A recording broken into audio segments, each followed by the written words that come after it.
হজরত আলী রাদিয়াল্লাহু তাআলা আনহুর সাথে বৈবাহিক বন্ধনে আবদ্ধ হয়ে সংসার জীবনে যাওয়ার পর হজরত ফাতেমা রাদিয়াল্লাহু তাআলা আনহার কষ্টেই দিন কাটাতে হয়। কারণ হজরত আলী রাদিয়াল্লাহু তাআলা আনহু ছিলেন অত্যন্ত গরিব মানুষ। হজরত ফাতেমা রাদিয়াল্লাহু তাআলা আনহা জাতাকল ঘোরাতে ঘোরাতে হাতে ফুসকা পড়ে গিয়েছিল। এমনও বর্ণনা পাওয়া যায় যে স্বামীর ঘরে গায়ে জড়ানোর মতো মাত্র একটি চাদর ছিল। সেই চাদরটি এত খাটো ছিল যে তা দিয়ে মাথা ডাকতে গেলে পা বের হয়ে যেত, আর পা ডাকতে গেলে মাথা বেরিয়ে যেত। জীবিকার অবস্থা এত করুণ ছিল যে কখনো কখনো পুরো সপ্তাহে একবারও চুলায় আগুন জ্বলত না। হজরত ফাতেমা রাদিয়াল্লাহু তাআলা আনহা গরিব স্বামীর ঘরে একা একা সাংসারিক সমস্ত কাজকর্ম করে ক্লান্ত হয়ে যেতেন। আলী রাদিয়াল্লাহু তাআলা আনহু স্ত্রীর কষ্ট বুঝতেন, কিন্তু কাজের দাসী এনে স্ত্রীকে সহযোগিতা করার মতো সামর্থ্য ছিল না। একদিন হজরত আলী রাদিয়াল্লাহু তাআলা আনহু জানতে পারেন যে মুসলমানদের হাতে যুদ্ধে বন্দী বহু দাসী এসেছে। এই সংবাদ পাওয়া মাত্র মুচকি হাসি দিয়ে প্রিয়তমা স্ত্রী হজরত ফাতেমা রাদিয়াল্লাহু তাআলা আনহাকে বললেন, তোমার সাংসারিক কাজে সাহায্য সহযোগিতা করার জন্য একজন দাসী নিয়ে আসো। আমার একান্ত বিশ্বাস তোমাকে যেভাবে আল্লাহর রাসূল সাল্লাল্লাহু আলাইহি ওয়াসাল্লাম ভালোবাসেন, তাতে তুমি কোনো দাসীর জন্য আবেদন করা মাত্র তিনি তা দিয়ে দিবেন। স্বামী হজরত আলী রাদিয়াল্লাহু তাআলা আনহুর বুদ্ধি অনুযায়ী আল্লাহর রাসূল সাল্লাল্লাহু আলাইহি ওয়াসাল্লামের দরবারে উপস্থিত হলেন বটে, কিন্তু অতিশয় লাজুক ফাতেমা রাদিয়াল্লাহু তাআলা আনহা কিছু বলতে সাহস পেলেন না।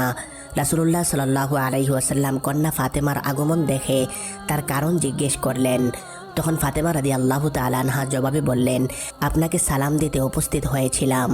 অতঃপর দাসী না নিয়েই হজরত ফাতেমা রাদিয়াল্লাহু তাআলা আনহা স্বামীর গৃহে পৌঁছার সাথে সাথে হজরত আলী রাদিয়াল্লাহু তাআলা আনহু বুঝতে বাকি রইল না যে ফাতেমা রাদিয়াল্লাহু তাআলা আনহা লজ্জার কারণে প্রিয় রাসূলুল্লাহ সাল্লাল্লাহু আলাইহি ওয়াসাল্লামের দরবারে গিয়ে আসল সংবাদ গোপন রেখেছিলেন। যাই হোক, এবার হজরত আলী রাদিয়াল্লাহু তাআলা আনহু নিজেই ফাতেমা রাদিয়াল্লাহু তাআলা আনহাকে নিয়ে আল্লাহর রাসূল সাল্লাল্লাহু আলাইহি ওয়াসাল্লামের কাছে গেলেন এবং বললেন, হে আল্লাহর রাসূল, আপনার আদরের কন্যা ফাতেমা লজ্জার কারণে তার আসল কথা গোপন রেখেছিল। সে আপনার কাছে তার সাংসারিক কাজের সহযোগিতার জন্য গনিমতের মাল থেকে একজন দাসী প্রার্থনা করতে এসেছিল। রাসূলুল্লাহ সাল্লাল্লাহু আলাইহি ওয়াসাল্লাম উত্তরে বললেন, তোমাদের খেদমতের জন্য আমি কোনো কয়েদিকে দিতে পারি না, কেননা আসহাবে সুফার খাওয়া দাওয়ার দায়িত্ব আমাকেই বহন করতে হয়। আমি কেমন করে তাদের কথা বলে যাব যারা নিজেদের বাড়িঘরের মায়া মমতা ত্যাগ করে বিশ্বজাহানের মালিক আল্লাহ তাআলা এবং তার প্রিয় হাবিবের সন্তুষ্টির জন্য এই পথ বেছে নিয়েছে। এই কথা বলার পর রাসূলুল্লাহ সাল্লাল্লাহু আলাইহি ওয়াসাল্লাম কলিজার টুকরা ফাতেমা রাদিয়াল্লাহু তাআলা আনহাকে বললেন, হে মা ফাতেমা, তুমি ধৈর্য ধরো। সত্যিকার অর্থে সেই হলো উত্তম মহিলা যার মাধ্যমে পরিবারের লোকজন উপকৃত হয়। অতঃপর রাসূলুল্লাহ সাল্লাল্লাহু আলাইহি ওয়াসাল্লামের প্রিয় কথাগুলো হৃদয়পটে অঙ্কিত করে ফাতেমা রাদিয়াল্লাহু তাআলা আনহা স্বামীর সাথে তাদের বাসস্থানে ফিরলেন। রাত্রিবেলা রাসূলুল্লাহ সাল্লাল্লাহু আলাইহি ওয়াসাল্লাম মেয়ের ঘরে এসে উপস্থিত হলেন। তারা রাসূলুল্লাহ সাল্লাল্লাহু আলাইহি ওয়াসাল্লামকে দেখে সালাম দিলেন। তখন আল্লাহর রাসূল সাল্লাল্লাহু আলাইহি ওয়াসাল্লাম বললেন, আমার নিকট তোমরা যা দাবি করেছিলে তার তুলনায় উত্তম বস্তু পেতে তোমরা রাজি আছো কি? তখন তারা আদবের সাথে নম্র কণ্ঠে বললেন, হ্যাঁ ইয়া রাসূলুল্লাহ, আমরা অবশ্যই রাজি। অতঃপর তাদের দিকে তাকিয়ে রাসূলুল্লাহ সাল্লাল্লাহু আলাইহি ওয়াসাল্লাম বললেন, আমাকে হযরত জিবরিল আলাইহিস সালাম নামাজের পর 3টি বাক্য পাঠ করার জন্য বলেছেন। সেই বাক্য 3টি হলো, তোমরা নামাজের পর 33 বার সুবহানাল্লাহ, 33 বার আলহামদুলিল্লাহ এবং 33 বার আল্লাহু আকবার পাঠ করবে। রাতে বিছানায় যাওয়ার পূর্বেও প্রতিদিন এই আমলটি করবে। তাহলে একজন দাসী যা কাজ করে দিত সেই কাজের বরকত আল্লাহ তাআলা তোমার কাজেই দান করবেন। পরবর্তীতে হজরত আলী রাদিয়াল্লাহু তাআলা আনহু বলেন, যেদিন রাসূলুল্লাহ সাল্লাল্লাহু আলাইহি ওয়াসাল্লাম আমাদেরকে এই দোয়া পাঠ করার জন্য বলেছিলেন, আমি সেই দিন হতে আজ পর্যন্ত এই পবিত্র বাক্যসমূহ পাঠ করতে ভুলে যাইনি। হজরত আলী রাদিয়াল্লাহু তাআলা আনহুর এমন কথা শোনা মাত্র একজন সাহাবী বললেন, তাহলে কি আপনি সিফিনের যুদ্ধের রাতেও এই দোয়া পাঠ করেছিলেন? উত্তরে আলী রাদিয়াল্লাহু তাআলা আনহু বললেন, হ্যাঁ, আমি ঐতিহাসিক সিফিনের যুদ্ধের রাতেও এই দোয়া পাঠ করেছিলাম। একবার হজরত আলী রাদিয়াল্লাহু তাআলা আনহু জীবিকা অন্বেষণের জন্য গড় হতে বের হয়ে মদিনার উপকণ্ঠে গেলেন। সেখানে গিয়ে দেখতে পেলেন একজন বৃদ্ধা সামান্য ইট পাথর জমা করে বসে আছেন। হজরত আলী রাদিয়াল্লাহু তাআলা আনহু বৃদ্ধাকে দেখে মনে মনে ভাবছেন, হয়তোবা বৃদ্ধা তার বাগানে পানি সিঞ্চন করতে চায়। সত্যি সত্যি তার ভাবনা ঠিক হয়ে গেল। অতঃপর পারিশ্রমিক ঠিক করে পানি উঠিয়ে সিঞ্চন করতে লাগলেন। কিন্তু পানি উঠাতে উঠাতে তার শরীর একেবারে দুর্বল হয়ে তার হাতে ফুসকা পড়ে গেল।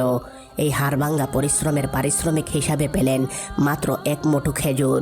মনের খুশিতে এক মুঠো খেজুর নিয়ে তিনি বাড়িতে ফিরে হজরত ফাতেমা রাদিয়াল্লাহু তাআলা আনহার হাতে তুলে দিলেন। হজরত ফাতেমা রাদিয়াল্লাহু তাআলা আনহাও আলহামদুলিল্লাহ বলে গ্রহণ করে নিলেন। হজরত আলী রাদিয়াল্লাহু তাআলা আনহু নিজে তার আর্থিক অবস্থা বর্ণনা করতে গিয়ে বলেন, হজরত ফাতেমা রাদিয়াল্লাহু তাআলা আনহার সাথে আমার যখন বিবাহ হয় তখন আমার অবস্থা এমন ছিল যে কেবলমাত্র একখানা ছেঁড়া চামড়া ছিল। সেই চামড়ার উপর উটকে খাওয়াতাম এবং রাতে ওই চামড়া বিছিয়ে আমরা শয়ন করতাম। অন্য আরেকটি বর্ণনা থেকে জানা যায় যে কোনো এক সময় রাসূলুল্লাহ সাল্লাল্লাহু আলাইহি ওয়াসাল্লাম হজরত ফাতেমা রাদিয়াল্লাহু তাআলা আনহার ঘরে গিয়ে দেখেন ফাতেমা রাদিয়াল্লাহু তাআলা আনহা উটের চামড়া পরে আছেন। সেই চামড়ার মধ্যে ছিল 13টি তালি। ওই সময় রাসূল কন্যা হজরত ফাতেমা রাদিয়াল্লাহু তাআলা আনহা আটা পিষছিলেন এবং বিশ্বপ্রভু আল্লাহ তাআলার মহাগ্রন্থ আল কুরআনের বাণী পড়ছিলেন। আদরের কন্যার এমন কষ্ট দেখে রাসূলুল্লাহ সাল্লাল্লাহু আলাইহি ওয়াসাল্লাম মনে কোনো কষ্ট নিলেন না। মেয়েকে লক্ষ্য করে বললেন, হে ফাতেমা, ধৈর্যের মাধ্যমে পার্থিব জগতের সকল কষ্ট শেষ করো এবং আখিরাতের স্থায়ী শান্তি এবং খুশির প্রহর গুনতে থাকো। রাহমানুর রহিম আল্লাহ তাআলা তোমাদেরকে উত্তম পুরস্কার দেবেন। একদিন হজরত ফাতেমা রাদিয়াল্লাহু তাআলা আনহা মসজিদে নববীতে তাশরিফ নিলেন এবং রুটির কয়েকটি ছোট ছোট টুকরা রাসূলুল্লাহ সাল্লাল্লাহু আলাইহি ওয়াসাল্লামের পবিত্র হাতে দিলেন। রাসূলুল্লাহ সাল্লাল্লাহু আলাইহি ওয়াসাল্লাম তখন ফাতেমা রাদিয়াল্লাহু তাআলা আনহাকে জিজ্ঞেস করলেন, এই রুটির ছোট টুকরাগুলো তুমি কোথায় থেকে পেলে? তখন জবাবে ফাতেমা রাদিয়াল্লাহু তাআলা আনহা নম্র কণ্ঠে বললেন, আব্বা জান, অল্প কিছু জব পিষে রুটি বানিয়েছিলাম। আমরা যখন মুখে দিচ্ছিলাম তখন আপনার কথা মনে পড়ল, তাই আপনার জন্য সামান্য কিছু রেখে দিয়েছিলাম। তৃতীয় বেলা অনাহারে থাকার পর আজ ভাগ্যে আমাদের রুটিটুকু মিলেছে। নবী করিম সাল্লাল্লাহু আলাইহি ওয়াসাল্লাম মেয়ে ফাতেমা রাদিয়াল্লাহু তাআলা আনহার দেওয়া রুটি খেলেন এবং বললেন, আমি 4 বেলা অনাহারে থাকার পর আজ তোমাদের দেয়া রুটির টুকরাটি মুখে নিলাম। হজরত ফাতেমা রাদিয়াল্লাহু তাআলা আনহা এবং হজরত আলী রাদিয়াল্লাহু তাআলা আনহু অভাব অনটনে সংসারে দাম্পত্য জীবন কাটালেও তাদের সম্পর্ক মধুর ছিল। তাদের সম্পর্কের মধ্যে দারিদ্র্যের কষাঘাত ফাটল ধরাতে পারেনি, বরং তারা অভাব অনটন এবং শত কষ্টের মধ্যে জীবন যাপন করলেও প্রকৃত দাম্পত্য সুখ এবং মানসিক শান্তি পরিপূর্ণভাবে ভোগ করেছিলেন। শিক্ষা দীক্ষা বংশে গৌরবে সকল সাহাবায়ে কেরামের মধ্যে ইসলামের বীর সৈনিক হজরত আলী রাদিয়াল্লাহু তাআলা আনহু ছিলেন সকলের শীর্ষে অবস্থানকারী ব্যক্তিত্ব। তিনি কোনো সময় রাসূলুল্লাহ সাল্লাল্লাহু আলাইহি ওয়াসাল্লামের কন্যা ফাতেমা রাদিয়াল্লাহু তাআলা আনহার সাথে খারাপ ব্যবহার করতেন না, বরং সর্বদা বিনম্র ব্যবহার করতেন। হজরত ফাতেমা রাদিয়াল্লাহু তাআলা আনহাকে অন্তরের অন্তঃস্থল দিয়ে ভালোবাসতেন। শুধু ভালোবাসাই নয়, বাস্তবেও তার মতের বিরুদ্ধে কোনো কাজ করেননি। প্রক্ষান্তরে হজরত ফাতেমা রাদিয়াল্লাহু তাআলা আনহাও অভাব অনটনের সংসারে জীবন যাপন করেছেন বটে, কিন্তু কোনো সময় স্বামী হজরত আলী রাদিয়াল্লাহু তাআলা আনহুর সাথে খারাপ ব্যবহার করেননি। তার মধুমাখা ব্যবহার এবং আচরণের কারণে হজরত আলী রাদিয়াল্লাহু তাআলা আনহু তাকে হৃদয়ের মণিকোঠায় স্থান দিতে বাধ্য হয়েছিল। একদিন রাত্রে হজরত ফাতেমা রাদিয়াল্লাহু তাআলা আনহা হঠাৎ করে অসুস্থ হয়ে পড়লেন। অসুস্থতা এমন বৃদ্ধি পেয়েছিল যে অজু করে নামাজ আদায় করাও বিপদ মনে হতো, কিন্তু ওই সময় তায়াম্মুমের প্রথা প্রচলিত হয়নি। তাই শত কষ্টের মধ্যেও হজরত ফাতেমা রাদিয়াল্লাহু তাআলা আনহা অজু করে ফজরের নামাজ আদায় করলেন। হজরত আলী রাদিয়াল্লাহু তাআলা আনহু ফজরের নামাজ জামাতে আদায় করার জন্য মসজিদে রওনা হলেন।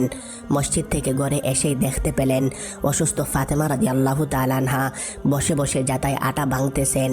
তার এমন অবস্থা দেখে হজরত আলী রাদিয়াল্লাহু তাআলা আনহুর চোখে পানি এসে গেল। তিনি ফাতেমা রাদিয়াল্লাহু তাআলা আনহাকে উদ্দেশ্য করে বললেন, হে ফাতেমা, তুমি অসুস্থতা নিয়ে যাতায় আটা ভাঙতে শুরু করলে কেন? অসুস্থ ফাতেমা মুচকে হাসি দিয়ে বললেন, হে স্বামী, আপনার খুশিতে রাহমানুর রহিম আল্লাহ তাআলা খুশি, বিদায় শত কষ্টের মধ্যেও আল্লাহ তাআলার আদেশ পালন করছি। আপনার খেদমত করতে পারলে আমি আত্মতৃপ্তি পাই। প্রিয়তমা স্ত্রী হজরত ফাতেমা রাদিয়াল্লাহু তাআলা আনহার মুখের কথা শুনে হজরত আলী রাদিয়াল্লাহু তাআলা আনহু তখন বাসা হারিয়ে ফেললেন। অন্য আরেকটি বর্ণনা হতে জানা যায় যে একদিন হজরত ফাতেমাতুজ জাহরা রাদিয়াল্লাহু তাআলা আনহা যাতায় আটা পিষতে শুরু করেছেন। হজরত হুসাইন রাদিয়াল্লাহু তাআলা আনহু তখন দুধের শিশু ছিলেন। এমনই মুহূর্তে হঠাৎ শায়িত হুসাইন রাদিয়াল্লাহু তাআলা আনহু দুধের জন্য কেঁদে উঠলেন। হজরত আলী রাদিয়াল্লাহু তাআলা আনহু হুসাইন রাদিয়াল্লাহু তাআলা আনহুকে কুলে নিয়ে আদর করে চুমু খেয়েও কান্না থামাতে পারলেন না। শেষ পর্যন্ত হজরত ফাতেমা রাদিয়াল্লাহু তাআলা আনহা ক্রন্দনরত হুসাইন রাদিয়াল্লাহু তাআলা আনহুকে কুলে নিয়ে অতি কষ্ট করে জাতা ঘুরাতে লাগলেন। ওই সময় জাতা না ঘুরিয়ে কোনো উপায় ছিল না, কারণ স্বামী হজরত আলী রাদিয়াল্লাহু তাআলা আনহু একটি বিশেষ কাজের জন্য বাইরে যেতে হয়েছিল। কিন্তু বাইরে যাওয়ার সময় হজরত ফাতেমা রাদিয়াল্লাহু তাআলা আনহার এমন কষ্ট দেখে হজরত আলী রাদিয়াল্লাহু তাআলা আনহুর অন্তরে খুব দুঃখ পেলেন। যাই হোক, হজরত আলী রাদিয়াল্লাহু তাআলা আনহু মলিন চেহারা নিয়ে বের হয়ে গেলেন। অতঃপর হজরত আলী রাদিয়াল্লাহু তাআলা আনহু কাজ শেষ করে ঘরে ফিরে এলেন। বিশ্রামের পর হজরত ফাতেমা রাদিয়াল্লাহু তাআলা আনহা হজরত আলী রাদিয়াল্লাহু তাআলা আনহুকে প্রেম ভালোবাসা নিবেদন করে বিনয়ী কণ্ঠে বললেন, হে স্বামী, বাইরে যাবার মুহূর্তে আপনার চেহারা এত বিষণ্ণ ছিল কেন? এর কারণ যতক্ষণ পর্যন্ত আমি জানতে না পারবো ততক্ষণ পর্যন্ত আমার মনে শান্তি ফিরে আসবে না। আপনি কি ভেবেছেন যে আপনার মলিন চেহারা দেখলে আমি মনে কোনো কষ্ট পাই না? হজরত ফাতেমা রাদিয়াল্লাহু তাআলা আনহার হৃদয়গ্রাহী ভালোবাসার পরশমূলক কথা শুনে হজরত আলী রাদিয়াল্লাহু তাআলা আনহু বললেন, তেমন কিছু না, তবে ঘর হতে বের হওয়ার সময় শিশু কোলে নিয়ে যাতা ঘুরানোর দৃশ্য দেখে আমার মনে খুব দুঃখ লেগেছিল। হজরত আলী রাদিয়াল্লাহু তাআলা আনহুর কথা শুনে হজরত ফাতেমা রাদিয়াল্লাহু তাআলা আনহা মুচকে হাসি দিয়ে বললেন, স্বামীর গৃহের শত কষ্টের বিনিময়ে নারী জীবনের অমূল্য রত্ন পাওয়া যায়। স্বামীর মুখে যদি এক রাশি হাসি ফোটানো যায় তাহলে তার মধ্যে আমি অমীয় শান্তি খুঁজে পাই। আর সবচেয়ে আনন্দের কথা হলো স্বামীর খুশিতে বিশ্বপ্রভু আল্লাহ তাআলা খুশি। ফাতেমা রাদিয়াল্লাহু তাআলা আনহার পবিত্র মুখের কথা শুনে হজরত আলী রাদিয়াল্লাহু তাআলা আনহুর দুই চক্ষু দিয়ে মনের অজান্তেই পানি গড়িয়ে পড়ল। প্রিয় বন্ধুগণ, হজরত ফাতেমা রাদিয়াল্লাহু তাআলা আনহা এবং হজরত আলী রাদিয়াল্লাহু তাআলা আনহুর মধ্যে গভীর সম্পর্ক থাকা সত্ত্বেও দাম্পত্য জীবনে টুকিটাকি বিষয় নিয়ে মনোমালিন্য যে ঘটেনি তা নয়, বরং মানুষ হিসাবে এমন হওয়া স্বাভাবিক। একদিন হজরত ফাতেমা রাদিয়াল্লাহু তাআলা আনহা এবং হজরত আলী রাদিয়াল্লাহু তাআলা আনহুর মধ্যে কোনো ব্যাপার নিয়ে কথোপকথন চলছিল। এমন সময় হঠাৎ করে হজরত ফাতেমা রাদিয়াল্লাহু তাআলা আনহার মুখ থেকে একটি কড়া বাক্য বের হয়ে গেল। হজরত ফাতেমা রাদিয়াল্লাহু তাআলা আনহুর মুখ থেকে এমন কড়া বাক্য শ্রবণে হজরত আলী রাদিয়াল্লাহু তাআলা আনহু ব্যতীত হলেন। যার কাছ থেকে সর্বদাই সম্মান এবং ভালোবাসামূলক আচরণ পেয়ে থাকেন, তার মুখ হতে এ ধরনের বাক্য বের হওয়ায় তিনি খুবই দুঃখ পেলেন।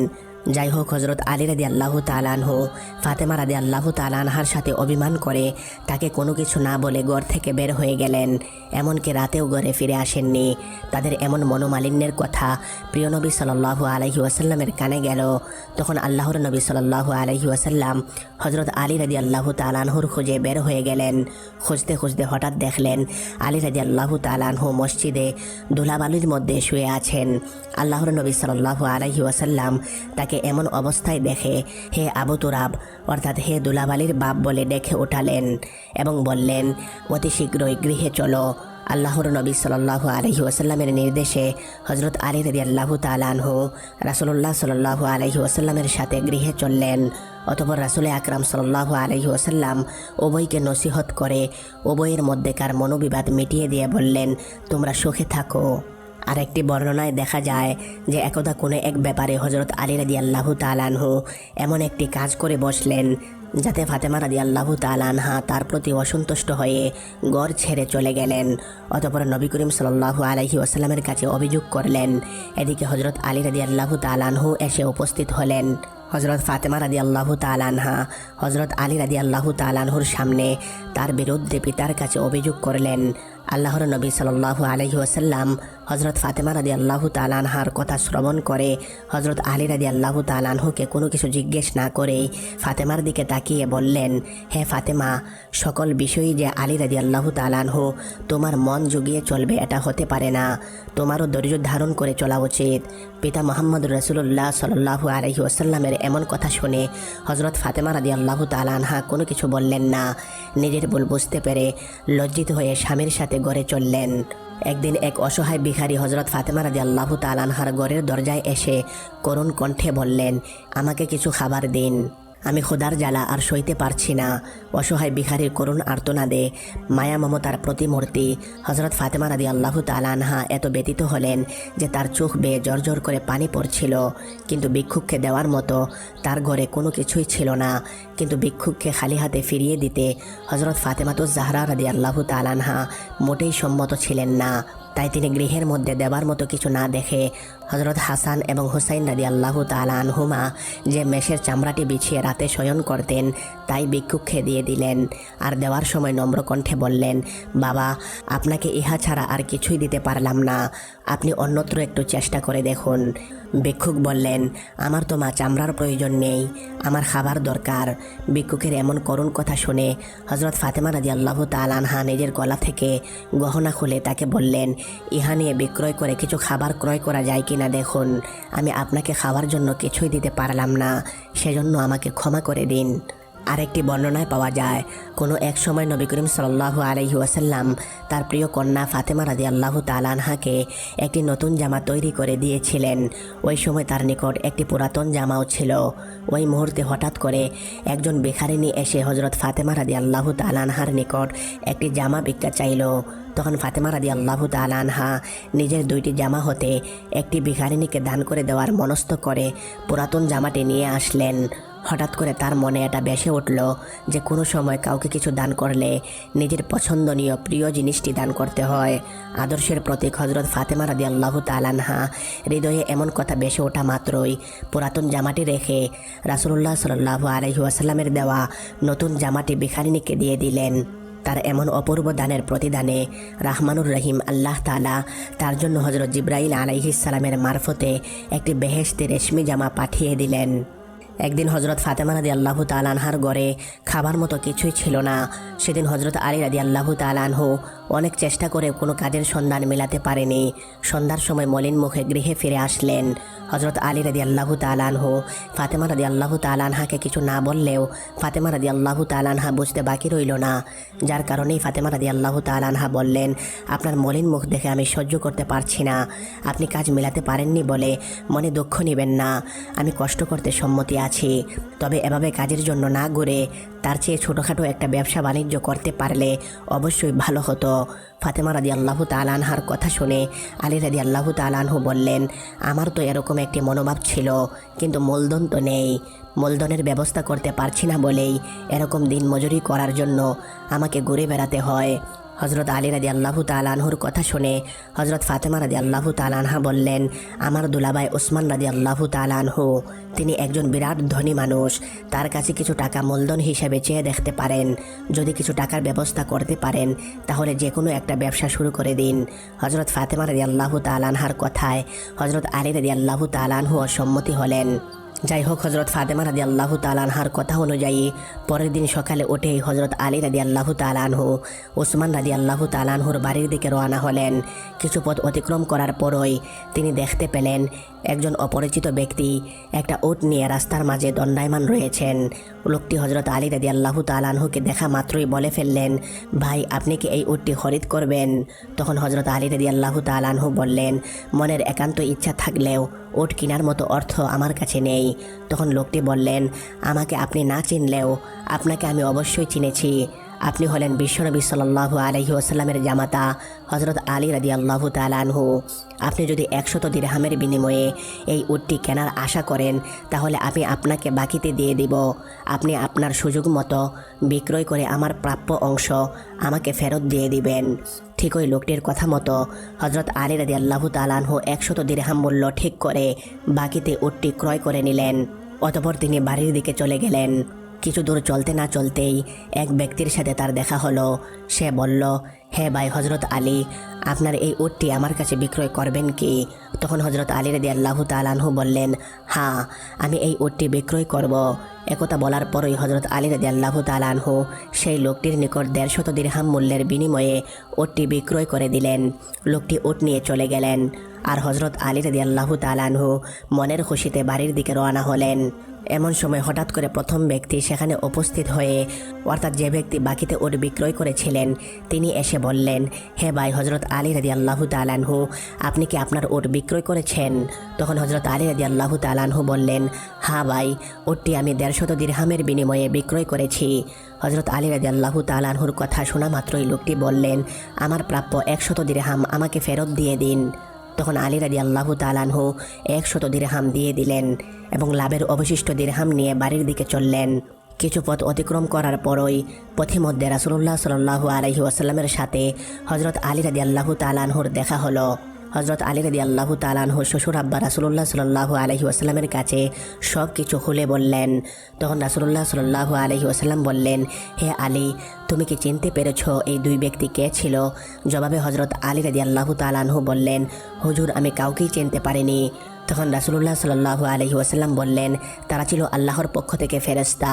প্রথমজন ছিল হজরত জিবরিল আলাইহিস সালাম আর দ্বিতীয়জন ছিল হজরত মিকাইল আলাইহিস সালাম। হজরত ফাতেমা রাদিয়াল্লাহু তাআলা আনহার মনের আশা পূর্ণ করার জন্য বিশ্বপ্রভু আল্লাহ তাআলার নির্দেশে তোমার কাছে উট কেনাবেচা করতে হাজির হয়েছিলেন। যাই হোক, এখন তুমি তোমার লাভের টাকা দিয়ে কাপড়ের ব্যবস্থা করো। রাসূলুল্লাহ সাল্লাল্লাহু আলাইহি ওয়াসাল্লামের কথা শুনে হজরত আলী রাদিয়াল্লাহু তাআলা আনহু খুবই খুশি হলেন। অতঃপর মনের খুশিতে হজরত আলী রাদিয়াল্লাহু তাআলা আনহু ঘরে ফিরলেন। বাড়ি ফিরে সকল ঘটনা ফাতেমা রাদিয়াল্লাহু তাআলা আনহাকে খুলে বললেন, হে ফাতেমা, আমি আজ থেকে তোমার মনের ইচ্ছা অনুযায়ী ব্যবসায় হাত দিলাম। সর্বপ্রথমই আমার কেনাবেচা হলো হজরত মিকাইল এবং হজরত জিবরিল আলাইহিস সালামের সাথে। অবশ্য হজরত মিকাইল আলাইহিস সালাম এবং হজরত জিবরাইল আলাইহিস সালামের সাথে কেনাবেচা শুরু হওয়ায় হজরত ফাতেমা রাদিয়াল্লাহু তাআলা আনহাও খুবই খুশি হলেন। অতঃপর তারা বিশ্বপ্রভু আল্লাহ তাআলার দরবারে অগণিত শুকরিয়া আদায় করে ব্যবসার মঙ্গলের জন্য আল্লাহ তাআলার কাছে প্রার্থনা করলেন।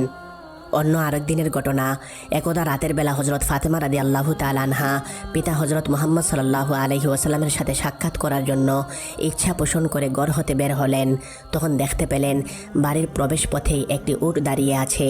হজরত ফাতেমা রাদিয়াল্লাহু তাআলা আনহাকে দেখা মাত্রই উটটি মানুষের জবানে স্পষ্ট ভাষায় বলল, হে নবী করিম সাল্লাল্লাহু আলাইহি ওয়াসাল্লামের কন্যা, আমার সালাম গ্রহণ করুন।